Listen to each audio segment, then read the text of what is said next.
to the Troubadour podcast. Today we are trying something old/new, and I thought Halloween would be a good time to try this. And what we're trying is bringing back something that I've done in the past called Sunday morning poetry. Now, I've done this mostly recorded in the past. Now I'm going to try it live to see if anyone's interested in joining live on a Sunday morning. I know it's not always everyone's favorite time. I tried to hold it not too early, but it's early for some if you're on the West Coast. It's 8 a.m. right now, although it's 11 if you're on the East Coast, and it's 10 a.m. Central Time. But this is something we'll see if you guys like, and maybe we will keep it up. So I'm going to give this a second or two, see if anybody's interested. Otherwise, I will just kind of go with it. And okay. So what we are trying today, or what we are going to discuss today, is the poem Elegy, written in a country churchyard. This is a poem by Thomas Gray, and it's probably one of the most influential poems in English literature.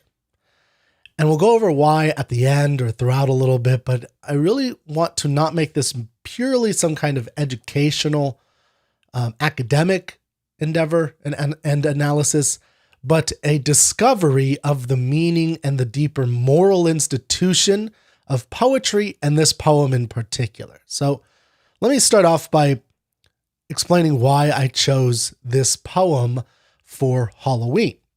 I think with the imagery, if you see the imagery that I chose of a graveyard, this is an elegy or a lament for the dead. So there's some kind of obvious aspect of why I would choose this poem for Halloween. But there's also more going on here, and I think it's interesting to delve into this poem. It's very haunting and beautiful and worthy of contemplation. Something I've thought about a lot over the last year and a half, and you may have as well, is our reaction to COVID-19. Our initial reaction, some of you may have already forgotten this. I don't. But in March 2020, there was an intense amount of terror, absolute abject terror in the air. People were saying millions are going to die. They were saying that martial law might be enacted in order to keep everyone in their houses. They were saying that this virus was it. There was, going to be death in the streets. Everyone was going to die, or a big portion of society was going to die. Even after the data was very clear, in the early days, before June even, when the data was clear that this, COVID-19 only affected the old, really, for hospitalization and death and people with comorbidities, that if you're under 40, you're going to be fine. If you're healthy, you're going to be fine. Those types of things didn't seem to matter. Now, I'm not trying to have a conversation about COVID and how we assess things. That's not the point. The question that was going through my mind at the time, and that still is something I'm thinking about and wondering about, is why were we so terrified by something that the data was clearly showing was not that scary for most of us? I believe that one of the core reasons is our inability in today's society to confront the reality of death. We aren't able to do that anymore. It used to be something that we were very in our culture in the past. Humans were very comfortable, quote unquote, in scare quotes, they were used to. It was more common, so they were able to deal with that, with death, in a way that we just have lost.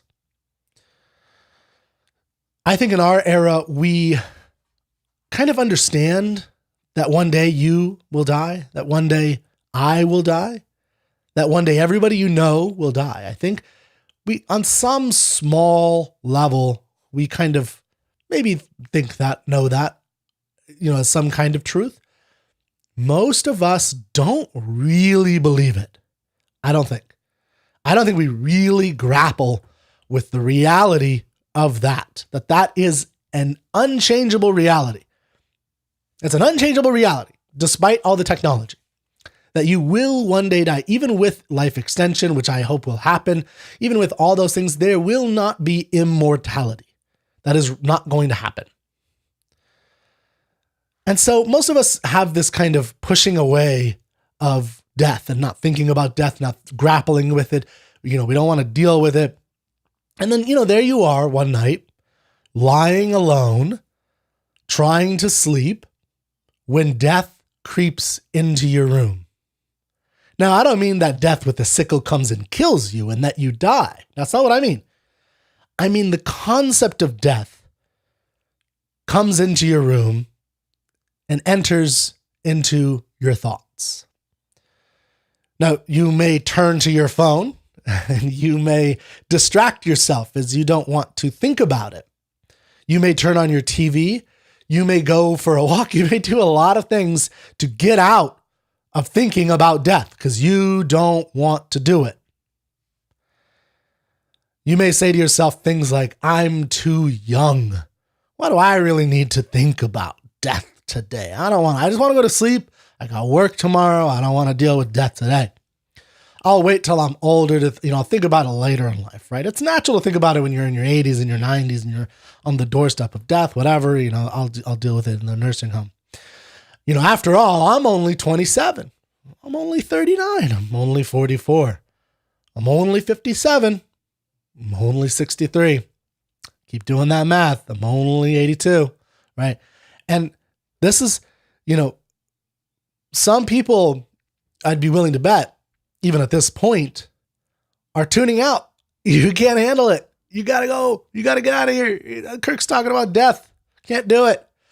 I had a friend of mine years ago who, if I ever mentioned death, she would walk out of the room, or she would change the subject, or she couldn't handle it at all. She had to get out of there. Desperate. She would just freak out. If I talked about the death of anybody that she knew or herself, she just could not handle it. Now, maybe she was pretty young. This is when I was, this is maybe 12 years ago. And, that's understandable. I think this person, from what I know of her, we don't spend as much time together, is still somewhat like that. I think that's a problem. It's not a good thing. You're gonna run into problems when you start losing people, and how are you going to deal with that? And there's reasons to meditate on death, and that's what we're doing today with the Elegy written in a country churchyard. We are going to meditate on death. So, Mary Aline, thank you for your comment. Not much I can do about it except have a will.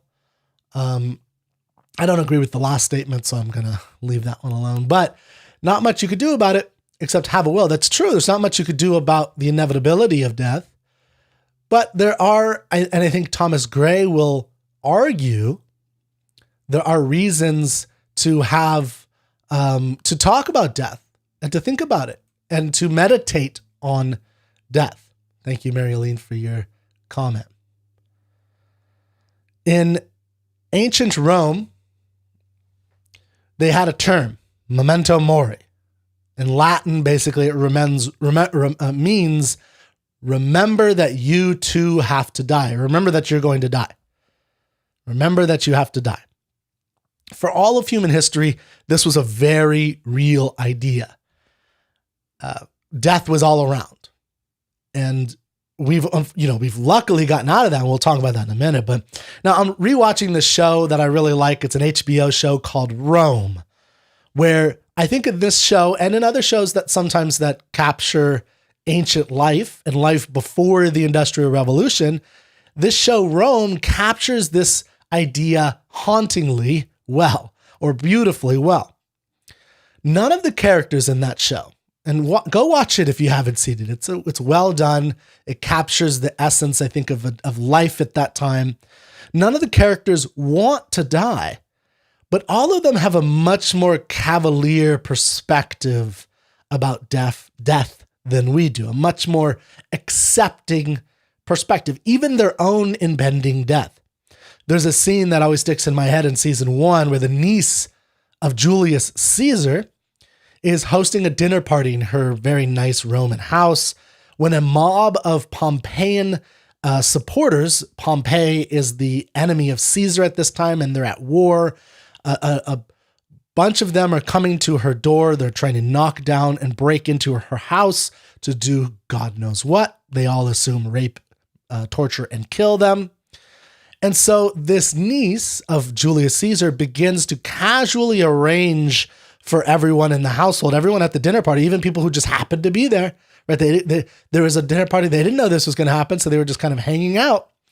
And she begins to casually arrange for who will kill whom so that they don't have to be tortured, right? In order that the family members won't go through this. And her teenage daughter, this is what always sticks out to me.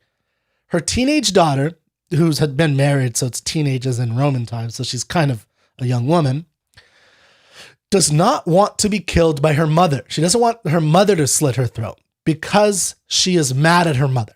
And they have an argument about something that the mother supposedly did in the past, which in the show, if you see it, she did too, this thing that the daughter's mad at. But what it is irrelevant. The way that it's acted out, the way that this whole scene kind of comes about is that it's like a daughter today having a hissy fit at their mother and not wanting her mother to cut her hair. That's how it's expressed. It's like, Mom, I don't want you to cut my hair. I'm so mad at you. And it's that kind of saying, except, Mom, I don't want you to cut my throat. I'm so mad at you. Now, at this point, you may be thinking, but Kurt, that's quite ridiculous. That's absurd. Certainly we shouldn't return to that. Certainly we shouldn't be that extreme. We shouldn't, be so confronted with it that we just don't care. And, we're prepared to kill each other at a moment's notice. And I agree with you completely. I'm not arguing to go back to that. However, we have gone way too far in the opposite direction. We've gone way too far in the opposite direction. Now death happens away from us completely. We don't sit with dead bodies. We don't think about the dead at all. It happens in a hospital, in a nursing home, and then the body is secretly, rushed out of there and quietly transported to a mortuary where, everything happens underground or in a back room where you don't look at or see anything. You only interact with a kindly salesman who, is used to dealing with death and is very understanding and calm and helpful. He gives you all the details summed up with the signature at the end of it and a nice total sum. That's how we deal with death today. Funerals today I find to be a confusing affair. Very confusing. We no longer mourn death at all. We don't mourn it. We celebrate life. So what's wrong with that, Kurt? Nothing's wrong with that, right? Except that psychologically, this is backwards. You should first mourn the loss and then celebrate the life. You shouldn't forget the mourning the loss part. And that's something we should, is part of the purpose of the ceremonies that happen in funerals. In ancient Greece, when they would lose somebody, there was a whole process of tearing out your hair, as I've lost a lot of people apparently, of beating your chest and yelling and screaming and crying. This is unjust. This is unfair. How could this happen? I can't believe I lost this. And then, of course, you could have your shrines, your stories, and all those types of things. And Mariolene, I don't understand what that means, but thank you for your comment. But you could have all these types of things that happen to you or that you're celebrating of their life. I'm not saying don't celebrate their life. You should celebrate the heroes and the men and women that came before us. The point is, mourning a loss is really important. Now, I'm not going to sit here and tell you how to have a funeral for a loved one. It's not what I'm going to do. I have no problem with celebrating life. That's not, again, what I'm saying. My problem is not mourning a loss. That's my issue. So again, repeating, today's poem, for those of you who have just joined us, and thank you for joining us. Today's poem is an elegy. It's called An Elegy Written in a Country Churchyard by Thomas Gray. And an elegy is a poem of serious reflection, a lament for the dead. You're supposed to reflect, to think about. It's a eulogy, and you're supposed to think about and reflect on the life and death of this person, but it's a lament for the dead. It's a lament for someone or some people who have died.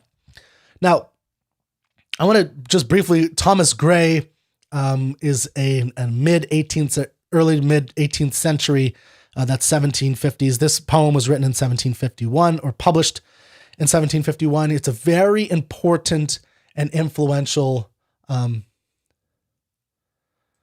So, Mary-Aline, some people cry at celebrations of life. Mourning is allowed. I'm glad to hear that. I've been to some where it really seems like the stress is not on mourning. And I think you're right that it's not to say that, you'd be kicked out if someone started crying for the, for the loved one. But the reality is that many of the ones that I've been to, there's just not the stress of this. This isn't quite allowed in the sense that it's looked down upon. Like, it's not something that's, looked up to, that you should be doing this type of thing, that you should be mourning and allowed. I'm not saying you have to be loud. The point is not necessarily the method of doing this, but that you mourn in some way. And, I in the ones that I've been to, I don't see a little bit of it. Now, Sea of Clay, this is an interesting statement. I think we live too long. Thank you for your comment. I hope you'll elaborate on that a little bit. I don't agree with that, I think, but I appreciate, there is a sentiment that I think is interesting to contemplate, and is that I think we don't quite grasp how long we do live. And we don't, we always hear that life is short, right? But that's only because people in their 70s and 80s are saying that, which they're at the end of their life, and that's fine. But we sometimes forget that life is long, and it's experienced, especially now, as this long, and it can be very boring and monotonous and just doing the same things. And that's, this is a discussion for another time about how to fill your life with joy, with new things, with adventure, with growth as a human being, and becoming better and better and better. Personally, I would love to live to, 100, 150, 200 years. I don't think life is too long. And that's not the point of what I think I'm trying to say, or what Thomas Gray is trying to say. But Sea of Clay, we can have differences of opinion here. And I hope you'll elaborate on why you think we live too long. And we're going to try to see what Thomas Gray thinks and what we can get out of that. Because the length of time is not really the point of this poem, by the way. And we'll just say that up front. But thank you for your comment, Sea of Clay. So this poem is about a young poet, or a youngish poet, who comes to a country churchyard. Now, in a churchyard, that's what basically a graveyard would be. It's like the back of the church. There'd be a yard or a big grassy area with all the gravestones. And he comes to this churchyard and he meditates. He contemplates. Memento mori. Right? Remember that you too will die. But he just contemplates and meditates on death. And he contemplates on the graves before him as well. The specific individual people. We're going to talk about that as we go through the poem. Now, importantly, he does not go to some ancient burial site where they assume Alexander the Great, or some epic figure of history or poetry, or even Milton, or Shakespeare. He doesn't go to their grave sites. He goes to a small hamlet, a small village. And he goes and he looks and he contemplates the death of the common man, of what might be thought of as like lower or the middle class. So people who aren't, obviously rich. Now, this is very important for a lot of reasons, but one reason is it actually represents a shift in thinking. And it's one of the things, I believe, one of the mentalities of this era that led to things like the storming of the Bastille in, I think, 30 years after this poem. Now, I don't think this poem is directly responsible, but I think that mentality, this poem was very popular in its time, and it's one of the things that, leads to the American Revolution. It leads to the view that the Romantic movement. So it's part of what leads to the view of everyone's life is worthwhile. Everyone has capability, that there shouldn't be this elite class of royals that have dominance over our lives, that every human being, their life is capable of understanding and living a great life. They have the potential. They have what Thomas Gray calls the celestial fire. Everyone has that. Doesn't mean they're all going to be great. Doesn't mean you're going to be great. Doesn't mean I'm going to be great. But it means that everyone has the fire, what he calls the celestial fire. Every single individual, not just the king or the pope or the duke. Everybody has it. Every single human has the potential and worth. Okay, so in the poem, and what I'm going to do, because it's a little bit of a longer poem, and I don't mean super long. I mean, like if I were to read it all at once, it would take about 8 minutes or so. So what I'm going to do is I hope that you had a chance to watch or listen to it beforehand. And if you didn't, I'm going to not just read it all at once first. I'm going to read it a couple stanzas at a time, and then we'll talk about it. And then at the very end, if you want to stick around, I'll read the whole thing. Or if you can't stick around for the whole live, I'm going to post the video and you can watch it later. But part of what I hope you'll learn is not just how to interact with these poems. Interacting with these poems is not just about a certain kind of sophisticated academic, rhetorical, esoteric analysis. Although that part of it could be that could be part of it too. But it's really about engaging with the words, with the concretes, with the ideas. And I'll say what I always say about poetry like this: you're not going to understand it the first couple of times through. Poetry is meant to be reread. Poetry is not meant to be read. It's meant to be reread. And you have to reread it over and over and over again. And as you reread it, it'll open up almost like you're going through a mansion that's dark, like a darkened mansion. And as you read through the stanzas, each stanza is like a new room, and it's going to light up a little bit more. And then eventually you'll be able to see the whole mansion, and it'll make sense. It'll be this beautiful, if it's a good poem, this wonderful poem that you can explore at any time. You can go through and kind of go through the hallways and the anterooms and the libraries and the big bedrooms full of lush curtains and chandeliers and beauty and things of that nature. And that's the wonder of poetry, but it takes work. And so I'm trying to warn you not to freak out, not to give up, to listen to the sounds, to enjoy it. But I'm not going to read the whole thing up front. I'm going to read a couple stanzas, and then I will go, and then I'll read the whole thing at the very end. But I want to kind of help you understand it as we go. So to set this up, I just want to remind you that this is a poem by a poet, and the poet is the narrator. So let me read the first couple stanzas. This is Elegy, written in a country churchyard by Thomas Gray. The curfew tolls the knell of parting day. The lowing herd winds slowly o'er the lea. The plowman homeward plods his weary way and leaves the world to darkness and to me. Now fades the glimmering landscape on the sight, and all the air a solemn stillness holds, save where the beetle wheels his droning flight, and drowsy tinklings lull the distant folds. Save that from yonder ivy-mantled tower, the moping owl does to the moon complain of such as wandering near her secret bower molest her ancient solitary reign. Okay, what the heck's going on? So one of the things to look at is the setting here.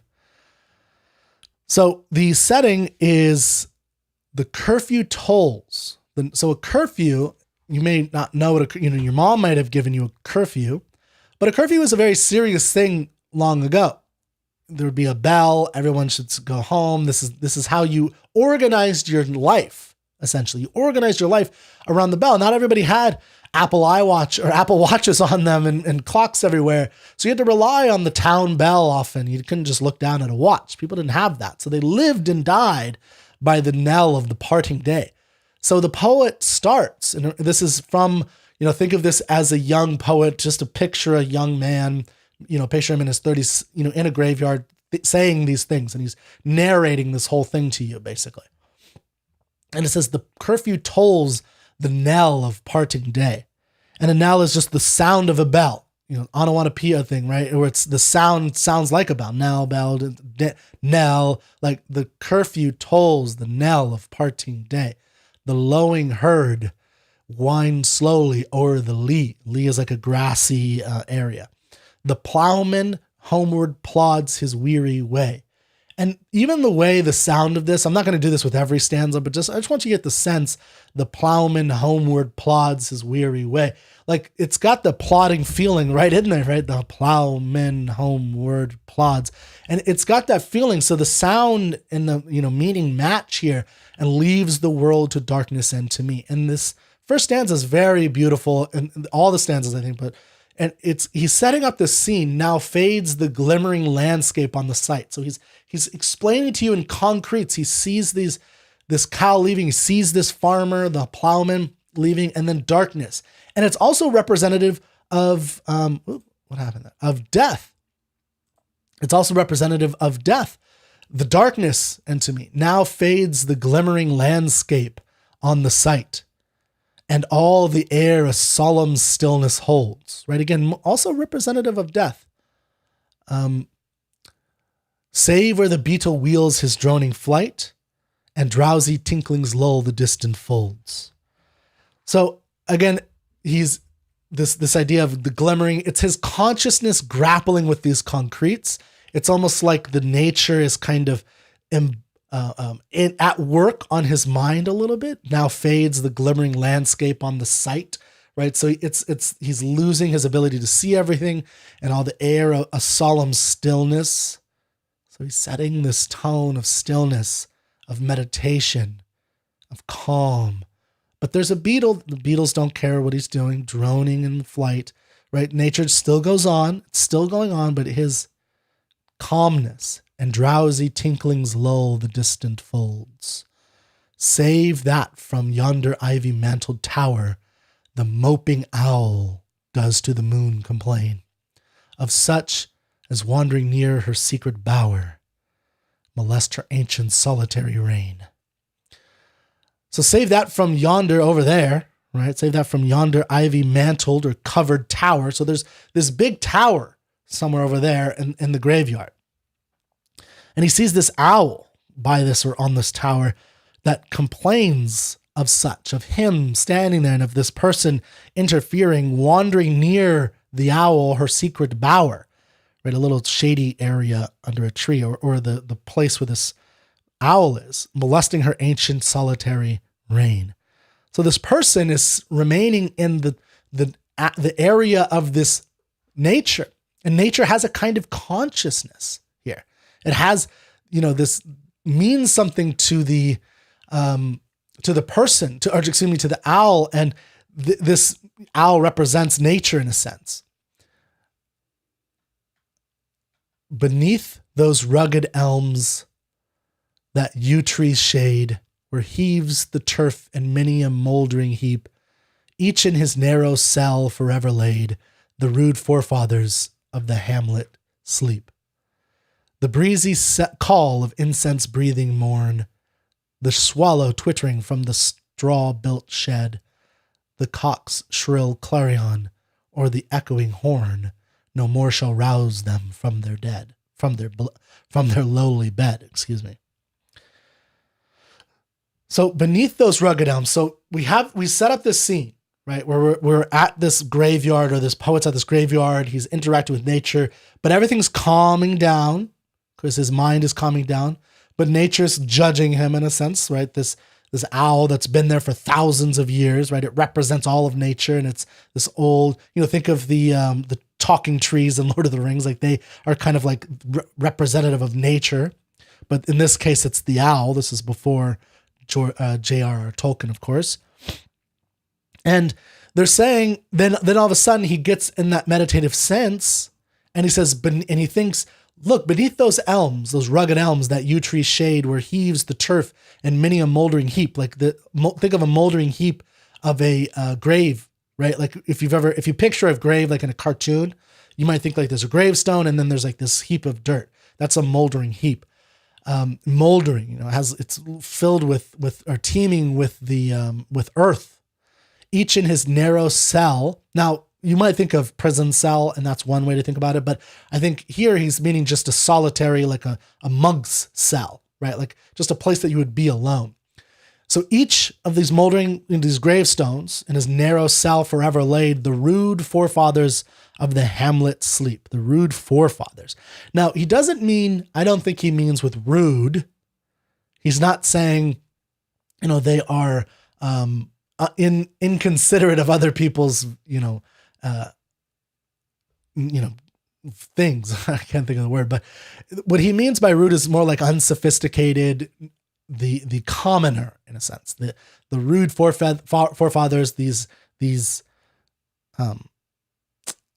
farmers, right? It's just the middle class of this, but they're the forefathers of this little hamlet. They're the ones who founded this hamlet. They're all the people that are alive today, these people in the gravestones, they are the predecessors. The breezy call of incense breathing morn, the swallow twittering from the straw-built shed, the cock's shrill clarion or the echoing horn, no more shall rouse them from their lowly bed. So, Heather, thank you for joining us today. I think rustic is another way to think about it, and he's actually going to use that word later. So rustic is a good way. Thank you for helping me with my words. But yeah, I would agree, rustic, that. So don't think of rude as impolite. It's not impolite. That's not what he means. He means rough, unsophisticated, uneducated, rustic, right? I think of like the old farmer sitting, who isn't really well read, but he works his land. He's, good at that. And that's what I think he's talking about. Not someone who necessarily went to Yale. Okay. So yeah, so we have this breezy call of incense breathing morn, which I always like that. These sights and sounds which so affect the narrator will no longer have an impact on these forefathers in their graves. Dead men feel no pleasure. No more shall rouse them from their lowly bed, right? None of these sounds that he's experiencing that are bringing him into this meditative state, the swallow twittering from the straw-built shed, the cock's shrill clarion or the echoing horn, none of those, or the breezy call of incense breathing morn. So he's going into this contemplative night. The night is happening. Life is going away as this kind of metaphorical understanding of the farmer that we saw, the plowman, he's leaving. All the people in the grave are not going to breathe again incense breathing morn. That's not going to happen for them. For them no more the blazing hearth shall burn, or busy housewife ply her evening care. No children run to lisp their sire's return, or climb his knees the envied kiss to share. I think that's a powerful but simple. I think this one's a simple, easy, even very romantic perspective. Like they're not going to sit by their fireplace. And the fireplace meant something back then. I don't think it means what it means today, but the fireplace is where you shared stories, where you talked about the day, where you interacted with your family, and you maybe talked about ideas. Even if you were in a hamlet, you talk about the politics, but we kind of don't do that. We kind of go into our own rooms and we do our own thing. We don't have the hearth, which is where all the entertainment, all the connection, all the love, everything happened at the hearth. For these people in the grave, just like us today, maybe this is an interesting perspective, is the no more the blazing hearth shall burn, or busy housewife ply her evening care. No children, the people in the grave, there won't be running to their sire, the father, after he's worked a hard day, just like that plowman at the beginning, to climb his knees, the envied kiss, and to give him a kiss. Often did the harvest to their sickle yield, their furrow oft the stubborn glebe has broke. How jocund did they drive their team afield, how bowed the woods beneath their sturdy stroke. Let not ambition mock their useful toil, their homely joys and destiny obscure, nor grandeur hear with a disdainful smile the short and simple annals of the poor. The boast of heraldry, the pomp of power, and all that beauty, all that wealth e'er gave, awaits alike the inevitable hour. The paths of glory lead but to the grave. So I want you to think about that for a second. Oft did the harvest to their sickle yield, their furrows oft the stubborn glebe. That's a piece of land, basically, usually protected by a clergyman or it's owned by somebody, has broke. How jocund, cheerful, right, lighthearted did they drive their team afield, team like a plowman with his team of horses or something, some animals. Obviously, I'm not a farmer. How bowed the woods beneath their sturdy stroke. So these men were masters of their field, right? They were masters of what they did. The sickle yield. And I even think there is a kind of, maybe even some kind of allusion to death. Like they are reaping life, just like death reaps life from us too. And we, in our ivory towers today, and even in his time in Thomas Gray, he's telling the people back home, the people who are well-read, who might read his work, let not ambition mock their useful toil. So we can make fun of the farmer. That was a very common thing, to make fun of the rural, rustic, stupid farmer, not intelligent, not sophisticated, not well knowledgeable about life and beauty and things of that nature. Let not ambition mock so don't mock them, he's saying, their homely ways and destiny obscure, nor grandeur hear with a disdainful smile the short and simple annals of the poor. So don't disdain them. You may have heraldry. You might have, a herald, like a symbol. Can't remember what the word I'm trying to think of again. But, the symbol of a household that represents, your noble heritage, the boast of heraldry, the pomp of power. So you may be a lord, you may own land, and all that beauty, all that wealth there gave awaits alike the inevitable hour. So even if you are reading this in 1751 in a castle and you're a king with pomp and power all over them and wealth and beauty all around you, the paths of glory lead but to the grave. The paths of glory lead but to the grave. Well, how true is that? That is a famous line started by, you've probably heard of that, the paths of glory of some sort lead but to the grave. It's a good reminder. By the way, I want to stress, for my own personal sake, I don't think that means you shouldn't strive for great things. I think you should just understand and meditate on the fact that no matter how, that Elon Musk and Bill Gates and Steve Jobs is a great example, one of the most important inventors in the last 100 years. He dies too. We all die. The paths of glory lead but to the grave. I really recommend listening to Steve Jobs's, I think it's his 2005 talk. It's a 15-minute talk at a school, a university. And I do not remember what university it is, but I really recommend that if you can find it, or you'll be able to find it. Just Steve Jobs' famous speech. You'll Google that. Now he says, nor you, ye proud, impute to these the fault, if memory o'er their tomb no trophies raise, where through the long-drawn aisle and fretted vault, the pealing anthem swells the note of praise. Can storied urn or animated bust back to its mansion call the fleeting breath? Can honor's voice provoke the silent dust, or flattery soothe the dull, cold ear of death? So now he speaks to you, Mary Aline and Sea of Clay and Heather Schwartz. It speaks to you, speaks to me, speaks to anybody who's capable of reading this.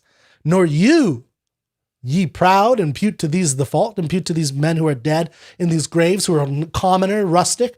If memory o'er their tomb no trophies raise, where the long-drawn aisle and fretted vault, the pealing anthem swells the note of praise. That doesn't happen to them. Ask yourself this. So you may say to them, well, they didn't have big praises in their life. They didn't have all these great things while they were alive. Well, can storied urn or animated bust? So let's say you have a great big urn or a great big sculpture at your gravestone. Will that bring to its mansion call the fleeting breath?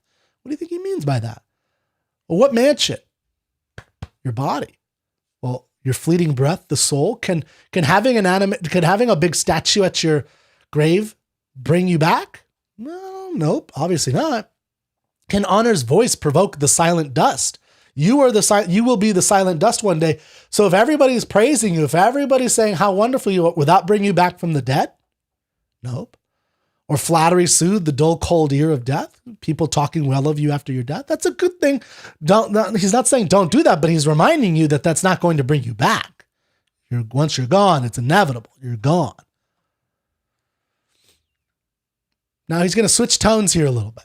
Perhaps in this neglected spot is laid some heart once pregnant with celestial fire, hands that the rod of empire might have swayed or waked the ecstasy, the living lyre. So now he's starting to think about the actual men and women, although probably he's focusing on men because it is 1750, but the individuals, but it's either way, he's focusing on the individual. The possibility that in this grave there may have been a dead man who, when alive, had the heart capable of great things. Celestial fire. I love that. Celestial fire. I mean, I know it has the heavenly, and I'm an atheist, but I think there's something wonderful in that view, that they have not just a fire, but a heavenly, a godly, a powerful fire in them, in politics or art, empire or lyre, basically like an old type guitar. But knowledge to their eyes her ample page, rich with the spoils of time, did ne'er unroll. Chill penury repressed their noble rage, and froze the genial current of the soul. Full many a gem of purest ray serene, the dark unfathomed caves of ocean bear. Full many a flower is born to blush unseen, and waste its sweetness on the desert air.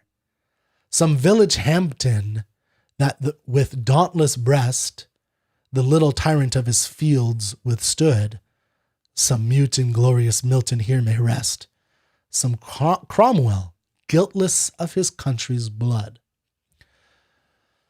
So these men who were capable, but they obviously didn't achieve grand things. They obviously didn't become a Cromwell, a Milton, a Village Hampton. We'll talk about that in a second. They didn't become that, right? So what happened? Why didn't they become that? Well, but knowledge to their eyes, her ample page, rich with the spoils of time, did ne'er unrolled. So part of it is chill penury repressed their noble rage. Their penury, extreme poverty. So it's the fact that, they didn't have the opportunity. So one of the things I think is so wonderful about this, though, although there are things in this poem I definitely disagree with intensely, but one thing I love about this, well, first off, I love the line, knowledge rich with the spoils of time, right? Think about what that means. Knowledge to their eyes, her ample page, rich with the spoils of time, did ne'er unroll. So one of the things that knowledge is, what we're doing right now with this, but with the 6 of you who are here on Facebook and YouTube, you are special because you are unrolling the knowledge that the spoils of time have. These men in the grave, Thomas Gray is saying they didn't have that ability because they don't know how to read. And it makes me sad today, I have to say, as a side note, that so many people don't know how to read today. I know that everybody thinks they know how to read, but most people don't know how to read. And so they don't get to have knowledge rich with the spoils of time unrolled before them. They're not, because they choose not to. They prefer to be entertained by simple things rather than taking the time to be educated by grand things. And he's saying, though, so that's Kirk Barbera's rant. Thomas Gray is saying that these men were dead. They were in poverty, and it repressed their noble rage. When you have that knowledge, when you really study the classics, the greats that came before you, the knowledge rolled up in all of the writings before you and the thoughts that came before you, the grand thoughts that came before you, you will have the noble rage. They can't have that, though, in this scenario because they're dead. Full many a gem of pure, and by the way, Heather, I did see you said divine spark versus celestial fire. I like both, but I think divine spark, one thing I like about celestial fire today is that it's not as used as much. Divine spark is used more which again doesn't mean it's bad or good. Something can be great and cliche. We have to remember that when something's a cliche, it was not always a cliche. But I think celestial fire today is not, and I think it grasps something a little bit different. Divine spark to me feels like like the touching of the embryo and giving it the divine spark from God, versus celestial fire is like this bubbling up of something in yourself that maybe he implies there is kind of a giving from the God. But to me, it's like this burning fire versus the spark. I like the word fire, so divine fire is maybe even a little bit better to some degree. But anyway, I like divine spark as well. I really, really love celestial fire. My favorite line in the whole poem, though, is knowledge to their eyes her ample page, rich with the spoils of time did ne'er unroll. So for them, they never unrolled the knowledge that is rich with spoils of time. That's what knowledge is. That's what wisdom is. It's an unfurling of this richness of the spoils. Think of the spoils of war, all the booty of war, right? The goods, the treasure of war, the treasure of knowledge is here. These men aren't able to do it because they're not able to read. They're uneducated, but we don't do it today because we choose not to. Full many a gem of purest ray serene, the dark unfathomed caves of ocean bear. Full many a flower is born to blush unseen and waste its sweetness on the desert air. Another beautiful metaphor, a couple metaphors. So there are these gems, he's saying, right? We're all gems, but many of us are in the dark unfathomed caves of an ocean. So he's saying these oceans out there bear all these pure, serene gems, but they aren't seen because they're in the deepest part of the ocean, so we never get to it. And he gives this great analogy or metaphor of this flower, which is born to blush, to bloom in its purest beauty. I mean, think about like the most beautiful flower ever, a garden, not even a garden because that's made by man, but this section of the forest that's the absolute beauty, and it wastes its sweetness on the desert air. No one will ever see it. That's just like these people at these graves. People didn't know about them outside of this little village hamlet. Some village Hampton, now this is a reference to an actual historical figure, some village Hampton with dauntless breast, the little tyrant of his field withstood. Some mute and glorious Milton here may rest. Some Cromwell, guiltless of his country's blood. So these are, there's a Puritan politician named Hampton. But the point you need to learn is in that grave, there may be some man who was like John Hampden who withstood the Lord, and he was strong, and he said no to the Lord of the land, right? He withstood tyrants. Or there may be a Milton, a genius John Milton who wrote Paradise Lost. There may be one of those in the graveyard, but he wasn't able to unleash that because he was uneducated, he was unsophisticated, he was impoverished. Some Cromwell, guiltless of his country's blood. Oh, that's interesting. So he's also acknowledging Cromwell was a kind of a tyrant who killed a lot of people, a lot of his citizens in the mid-17th century. So he's also saying that maybe given the chance, some of these people may have been bad too and might have killed people. The applause of listening senates to command, the threats of pain and ruin to despise, to scatter plenty o'er a smiling land and read their history in a nation's eyes. Their lot forbade, nor circumscribed alone their growing virtues, but their crimes confined, forbade to wade through slaughter to a throne and shut the gates of mercy on mankind. The struggling pangs of conscious truth to hide, to quench the blushes of ingenious shame, or heap the shrine of luxury and pride with incense kindled at the muse's flame. So he's continuing this idea.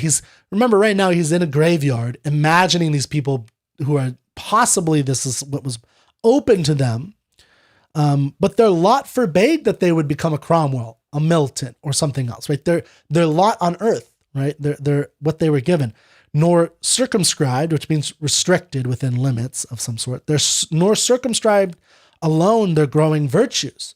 So they were limited in the virtues. They couldn't, create the iPhone because of their growing virtues were not able to grow to a certain extent, right? But their crimes were also confined, forbade to wade through slaughter to a throne because of their lot. So they didn't get to, like Napoleon later would wade through slaughter to get to a throne, right? That's a common way to get to thrones. These people here didn't do that. Obviously, they just lived their lives and shut the gates of mercy on mankind. The struggling pangs of conscious truth to hide. So they also didn't go through the pain of awakening their truth to quench the blushes of ingenious shame, or heap the shrine of luxury and pride, with incense kindled at the muse's flame. So they didn't go through the pain that goes for it. And then here is another, we're going to read a couple more stanzas here. So again, he's still contemplating these people. He's still thinking about those who are in the grave and imagining them. And he's saying, far from the madding crowd's ignoble strife, their sober wishes never learn to stray. Along the cool, sequestered vale of life, they kept the noiseless tenor of their way. Yet even these bones from insult to protect, some frail memorial still erected nigh, with uncouth rhymes and shapeless sculpture decked, implores the passing tribute of a sigh. Their name, their years, spelt by the unlettered muse, the place of fame and elegies supply, and many a holy text around she strews, that teach the rustic moralist to die. So far from the madding crowd is a famous line as well. It's a book I have on my shelf, Far from the Madding Crowd by Thomas Hardy. Now, notice this is not far from the maddening crowd. So the crowd isn't maddening. It's not making you mad. It's madding. So it is mad. It is going from mad to madder to maddest. It's in the process of madding, of getting madder. And it's ignoble strife. So one example of this for me is the riots this past summer. Far from the madding crowd's ignoble strife, their sober wishes never learn to stray. There, I think he's talking about those in the grave. Their sober wishes never wish. Along the cool sequestered vale of life, they kept their noiseless tenor of their way. Just like that plowman at the beginning, how he was going home after the curfew bell knelled. He goes home, right? He's going with, nature. He seems like one with nature. There's the rising of the moon or the sun. He gets up with the crowing of the cock, and he goes out and he does, or the rooster, whatever. He goes out, he does his work, he goes home, and the bell knells, and that's it. Right? That's what he does. They kept their noiseless tenor of their way. Noiseless in the sense of all of society, in the sense of the madding crowds. And boy, does Thomas Gray predict it, right? The madding crowds are about to happen, because there is about to be a slew of revolutions. This is 1751.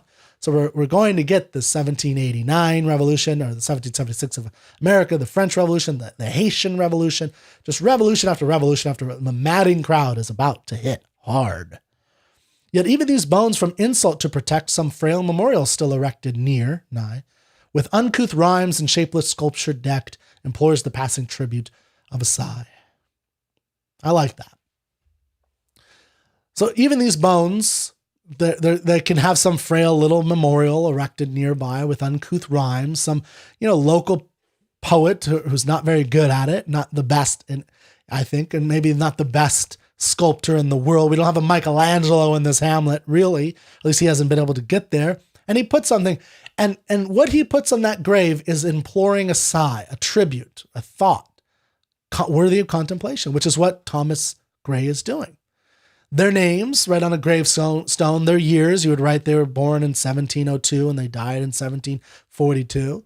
Spelt by the unlettered muse, so someone who's maybe not as fired, who knows. The place of fame and elegy supply, and many a holy text around she strews, puts all over the place. So everywhere you look in this graveyard, there's holy text on the gravestones. And what are they trying to do? They're trying to teach the rustic moralist to die. Trying to teach you how to die. Trying to teach all of us how to die, really. Because that's what that's what funerals are. They're teaching the living how to die. They're preparing you they're reminding you of the inevitability.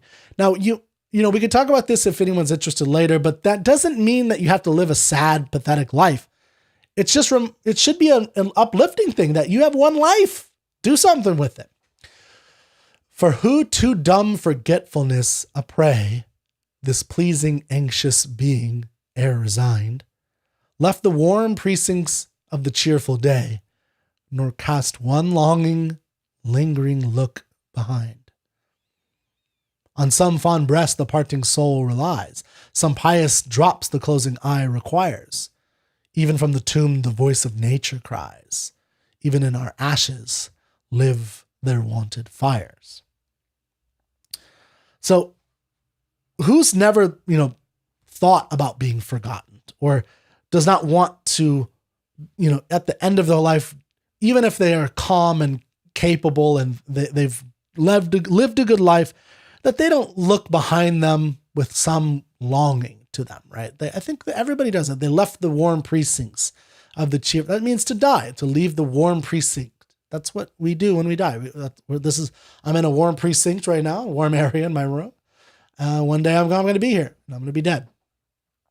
And we hope that we can rely on some, as the parting soul relies or goes, that we can rely on an old friend, some pious drops, someone will remember us, and that our ashes will speak to somebody one day. Just like the ashes at this grave spoke to Thomas Gray.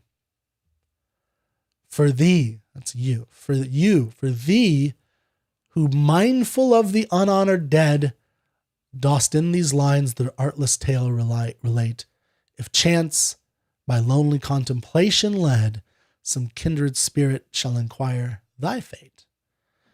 So I think what he's saying here, for you who are thoughtful of the dead. So again, I see in my live feed, there's 5 live people on Facebook and YouTube. For you who are listening right now,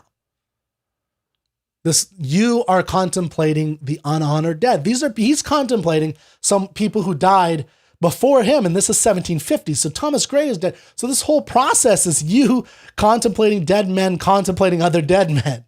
That's what you're doing. That's the power of words, language, poetry, knowledge that unrolls the spoils of the rich spoils of time. That's what you're doing. And maybe someday some kindred spirit shall inquire about your fate when you're gone. Haply some hoary-headed swain may say, and now I'm going to have to say that he's saying this about you, but I think he's also reflecting about himself. So, it's the poet saying this. I think and this is just my reading of it, but I think I'm correct that when he's saying for thee who mindful of the unhonored dead. So that's what Thomas Gray is doing. He's mindful of the unhonored dead, but I think I'm saying you're doing this too. And he's saying maybe someone will inquire about my fate. I think it's a little confusing, but I think that's what he's saying. And so he's going to start. So he's shifting. He's not thinking about the people in the graves. Now he's thinking about his own death. But I will say that that's the purpose of doing this. That's the purpose of death and thinking about death, is to remind you and to think about your own death one day.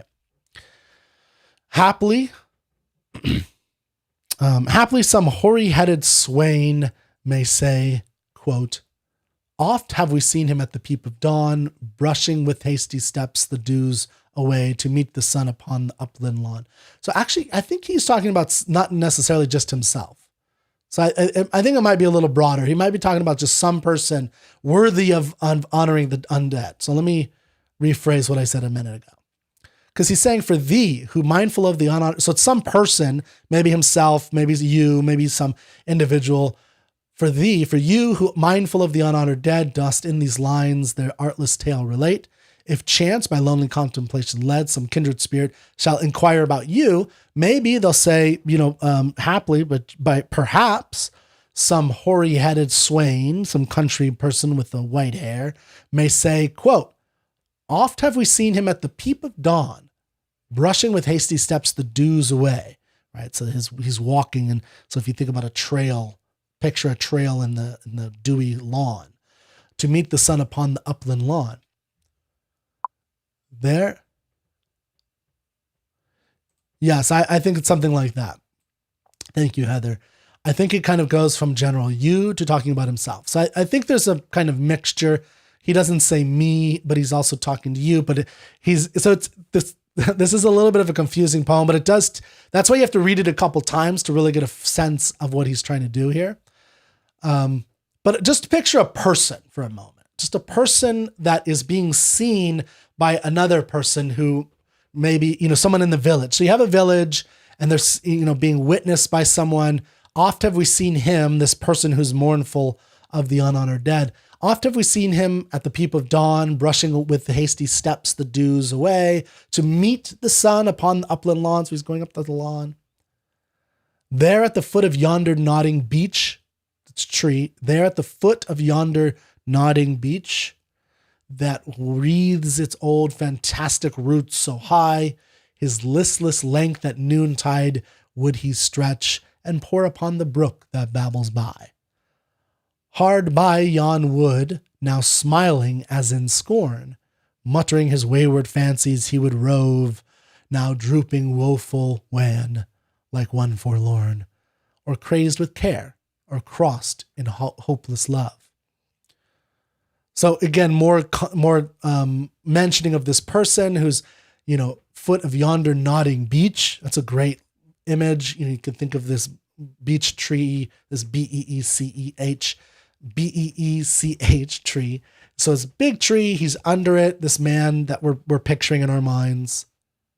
The wreaths, he's kind of wreathed and in this and fantastic roots high, and someone's watching him while he's doing this. His listless length at noontide. So he's kind of laying down and he's pouring. He's thinking about the brook that babbles by, which again kind of has an element of nature talking to this man.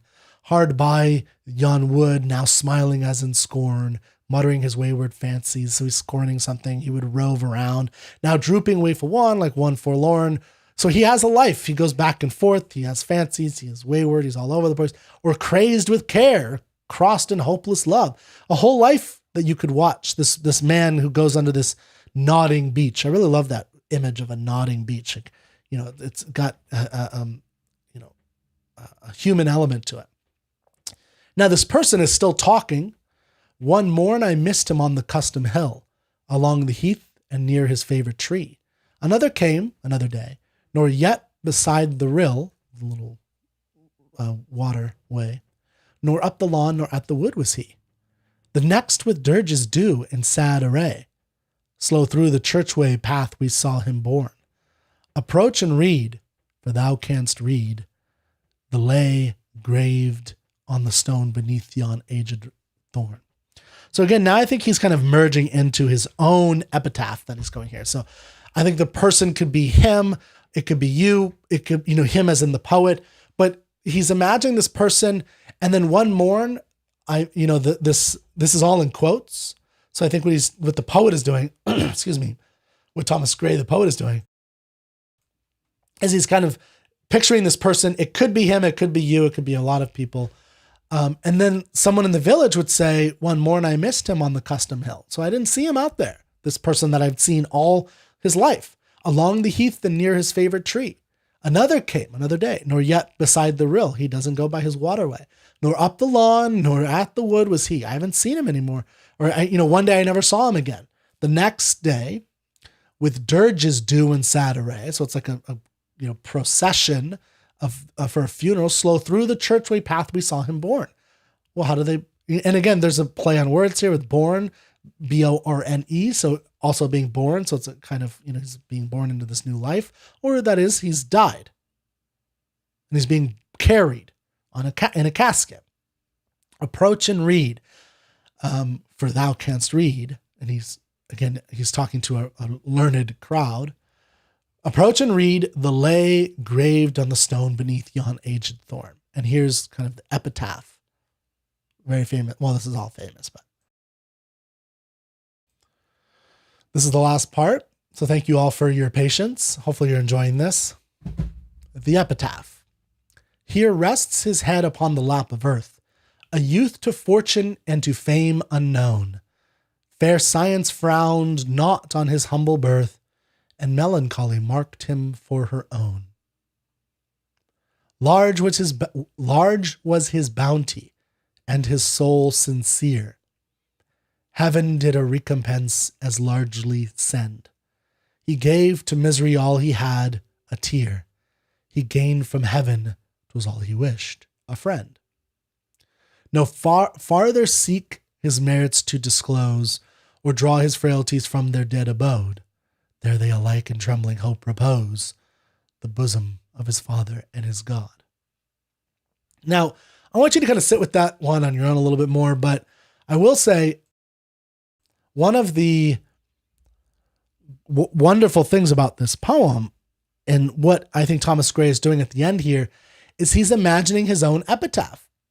Now, I read a book when I was, I think, 16, The 7 Habits of Highly Effective People, and one of the exercises early on was and he does this whole rigmarole, Stephen Covey, of you picture that you're at a funeral house and you walk down the aisle and you see friends, you see family, you see people that you know, that you knew through your lifetime. And you start approaching this casket, and you look in and you look at the face, and the face is your own, and you're at your funeral. And then you're supposed to give a eulogy, one to your family, one to your friends, one to coworkers, and one to the community. And the idea is that you write your own epitaph, or you write your own, not necessarily an epitaph, but your own, what you want to say to them after you've died. Now, what's the point of that? Well, the point is to make you reflect on how you're going to act in life, what you're going to do in life. Like, how are you going to treat those people? How are you going to work? Are you going to work hard? You're going to be lazy? You're going to do something productive?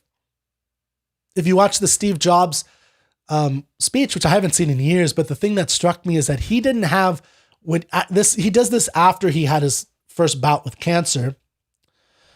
And he didn't have a bucket list of random things he wanted to do. What he had is what I call a productive list of things he wanted to accomplish. He wanted to, get the iPad out. He wanted to expand or create this iPhone thing. He has a list of all these things he wants to do. And that's what Steve Jobs, that's how he lived. And that's how he thought of it is, I'm going to die, but I want to create these things before I die because I love it so much. And that, I think, is the real message. Even if there are things in here that Thomas Gray is saying that are kind of counter to that, right? He does have sentiments where he says, don't, it's okay to be commoner. You don't have to be great, which I think is true. But, the end message for a modern person, in my view, is that death can be very inspirational in the sense that it can remind you that you're only here once. It's going to end. So what are you going to do about it? How are you going to act knowing that you're going to die? And really meditate on that. Really think about it. It's one of the roles of death. And he gives his epitaph, which, he says, here rests his head upon the lap of earth, right? So it's a anthropomorphizing of earth. It has this lap, but a youth to fortune and to fame unknown. So he sees himself as an unknown person. Fair science frowned not on his humble birth, and melancholy marked him for her own. He doesn't achieve great things. He's just, just like the people in that he's seeing, the commoners, even though he went to Cambridge, he thinks nothing great's going to happen for him. Large was his bounty and his soul sincere. He lived a genuine life. Heaven did a recompense as largely send. He gave to misery all his, he had a tear. So he cried out, he gained from heaven a friend. And, no farther seek his merits to disclose or draw. So he doesn't want to write out all his merits. He just wants to sit with God and stuff. But the point is that all this 33 stanzas, all the stuff he was doing, all the stuff of contemplating if there's a mute Milton in his grave, all of that contemplation led him to contemplate about himself and his own life and death. That is the purpose of commemorating the dead, of thinking about the dead. Now, that poem, I think, if you want to stick around, if you I appreciate that, we got to 7-8 people live. Thank you very much for your comments, and thank you for watching. I hope you enjoyed that. I'm going to do a full reading now. You can listen to it if you want, of course. I hope you do, because now I think it'll mean a little bit more to you. Or take a break. It's been an hour and 10 minutes. I get it. Go, take off, and thank you so much. But listen to this again. Come back to this poem in a couple weeks. I did this on Halloween for obvious reasons. It's Halloween, but come back to it in a couple weeks. Hang it up on your wall for a month and read it daily. You don't have to read it forever, but and try it, or come back in a year, whatever, and check it out. So I'm going to try this all the way through. If you do have comments, I'll stick around, or thoughts. Of course, you can put them in the chat, and I can see them, and I will pop them up. But I'm going to do one reading all the way through without stopping, so you can get a hearing of it.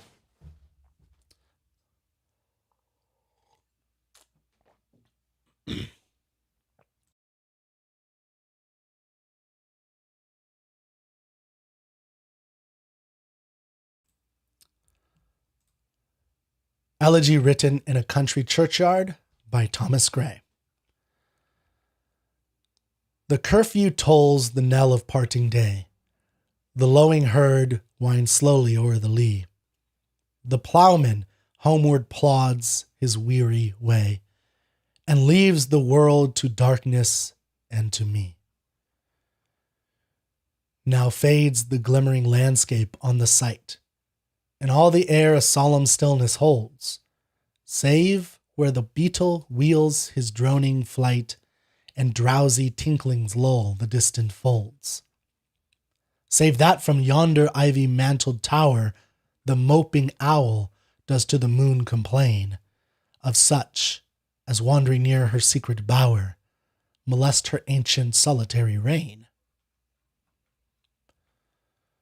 Beneath those rugged elms that yew trees shade, where heaves the turf in many a mouldering heap, each in his narrow cell forever laid, the rude forefathers of the hamlet sleep. The breezy call of incense-breathing morn, the swallow twittering from the straw-built shed, the cock's shrill clarion, or the echoing horn, no more shall rouse them from their lowly bed.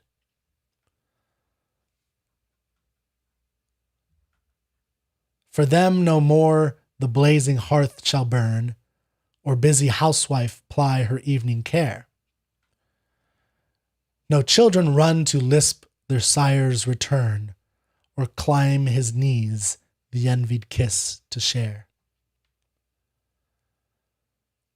Oft did the harvest to their sickle yield, their furrow oft the stubborn glebe has broke. How jocund did they drive their team afield, how bowed the woods beneath their sturdy stroke. Let not ambition mock their useful toil, their homely joys and destiny obscure, nor grandeur hear with a disdainful smile the short and simple annals of the poor. The boast of heraldry, the pomp of power, and all that beauty, all that wealth e'er gave, awaits alike the inevitable hour. The paths of glory lead but to the grave. Nor you, ye proud, impute to these the fault, if memory o'er their tomb no trophies raise, where through the long-drawn aisle and fretted vault the pealing anthem swells the note of praise. Can storied urn or animated bust back to its mansion call the fleeting breath? Can honor's voice provoke the silent dust, or flattery soothe the dull, cold ear of death? Perhaps in this neglected spot is laid some heart once pregnant with celestial fire, hands that the rod of empire might have swayed, or waked to ecstasy the living lyre. But knowledge to their eyes her ample page, rich with the spoils of time, did ne'er unroll. Chill penury repressed their noble rage, and froze the genial current of the soul. Full many a gem of purest ray serene, the dark unfathomed caves of ocean bear. Full many a flower is born to blush unseen, and waste its sweetness on the desert air. Some village Hampden, that with dauntless breast the little tyrant of his fields withstood, some mute inglorious Milton here may rest, some Cromwell guiltless of his country's blood. The applause of listening senates to command, the threats of pain and ruin to despise, to scatter plenty o'er a smiling land, and read their history in a nation's eyes.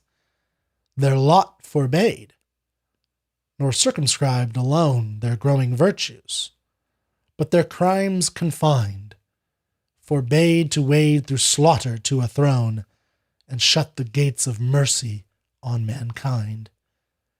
The struggling pangs of conscious truth to hide, to quench the blushes of ingenious shame, or heap the shrine of luxury and pride with incense kindled at the muse's flame.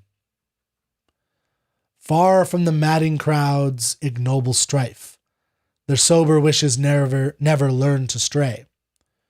Along the cool, sequestered vale of life, they kept the noiseless tenor of their way. Yet even these bones from insult to protect, some frail memorial still erected nigh, with uncouth rhymes and shapeless sculpture decked, implores the passing tribute of a sigh.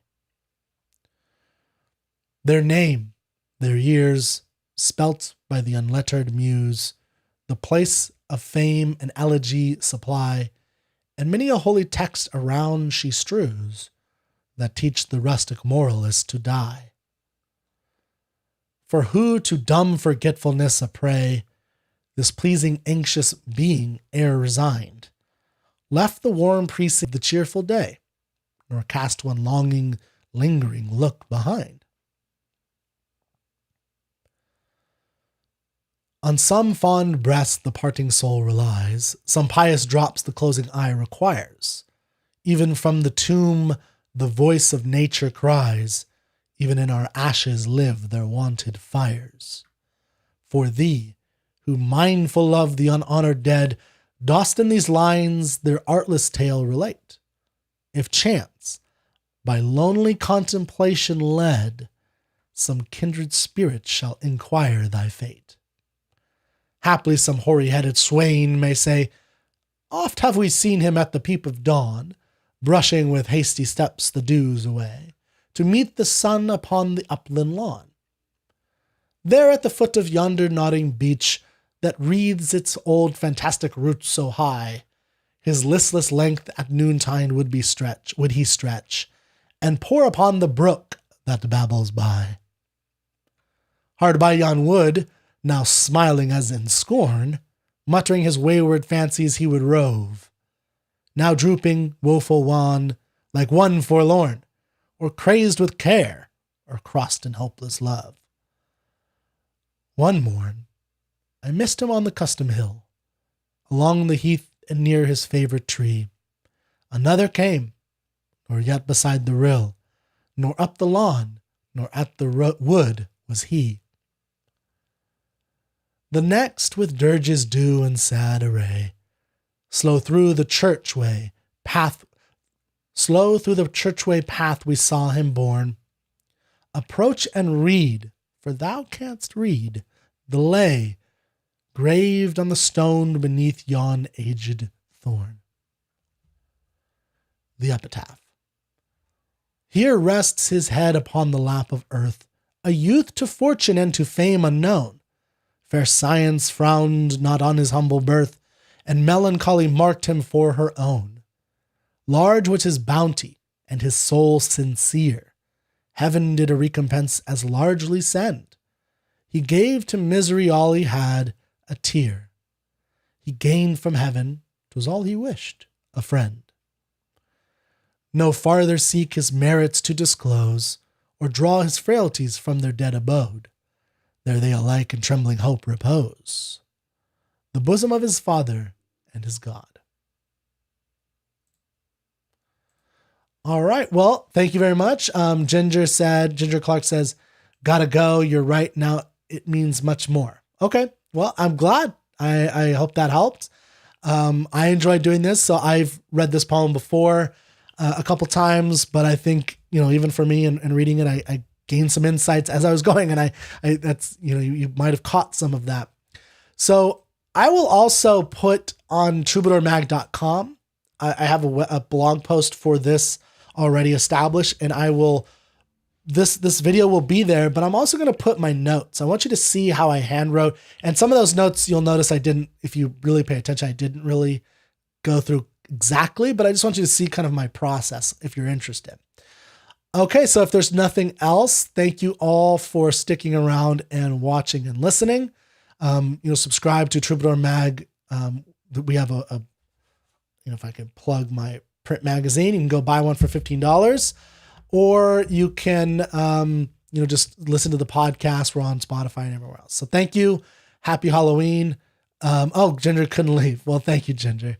It was nice meeting you, yesterday when I think I met you, or I think I met you a couple weeks ago, but thank you everybody. And I will see you next time, and happy Halloween. Happy All Hallows Eve.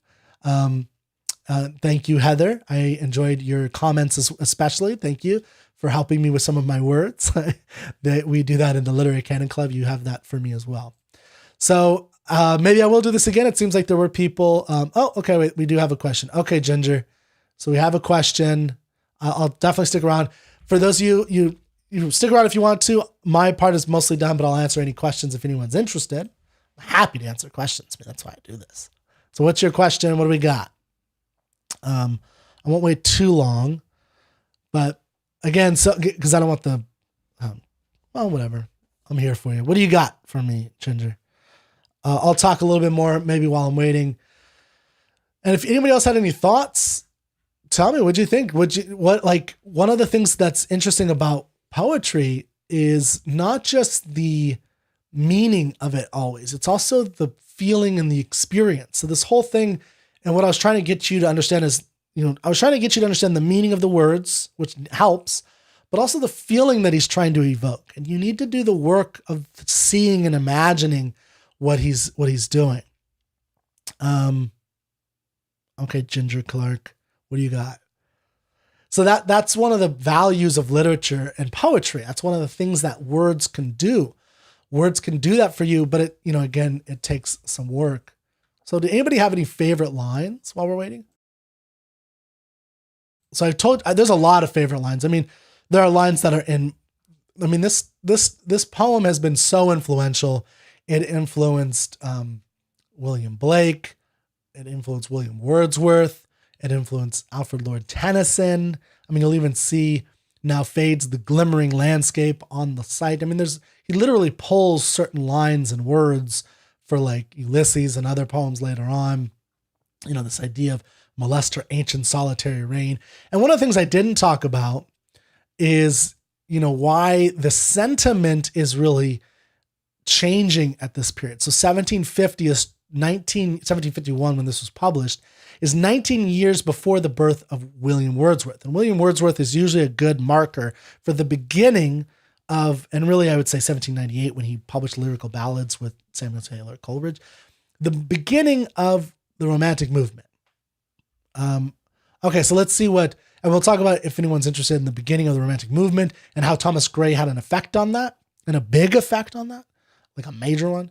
So at my first reading, I wrote down the value of every life. Now I think but it's more a minor theme. Oh, okay. Yeah, so you were saying that the value of every life was like the theme. I wrote down the theme. I agree with you that it's more about the value of the awareness of death. Well, yeah, and I do think that the value of every life is a major theme as well, or minor, but it is there and it's important. And that is actually a really important aspect that Gray brought that was different. So that's a newer kind of, no, it's okay. Theme. Yeah, it was, you're typing fast. It's going to happen. No worries. So yeah, you meant theme. You wrote the theme down as the value of every life. And that's definitely a theme. But we have to remember so he is mourning the commoner's life, right? He makes that distinction. But remember how it ends. He contemplates his own life. And I think that's what he's really saying I think he's saying that this is the value of, contemplating death. And it's something that he also does this thing with the words. At the beginning, I was trying to indicate with the way he's connecting his consciousness to the natural world. That's a romantic sentiment. That was not a sentiment or a way of thinking that you see 10, 20, 50, 100 years before. You don't see Shakespeare doing it like that, where he's really, like, he'll have concretes like this, but the Romantics and what the Romantics really did was they wanted it to be like you, Heather, Ginger, and all of you listening to this in the future, you individuals, you have eyes, you have ears. I'm going to give you concretes that when you go outside, it'll help you see things, right? And that's what he's trying to do. He's starting this, although the Romantics take it to a whole nother level because he's still in a very tight, rigid, structured, reasoned argument way. You can go through it and see how he poses questions and then he answers them.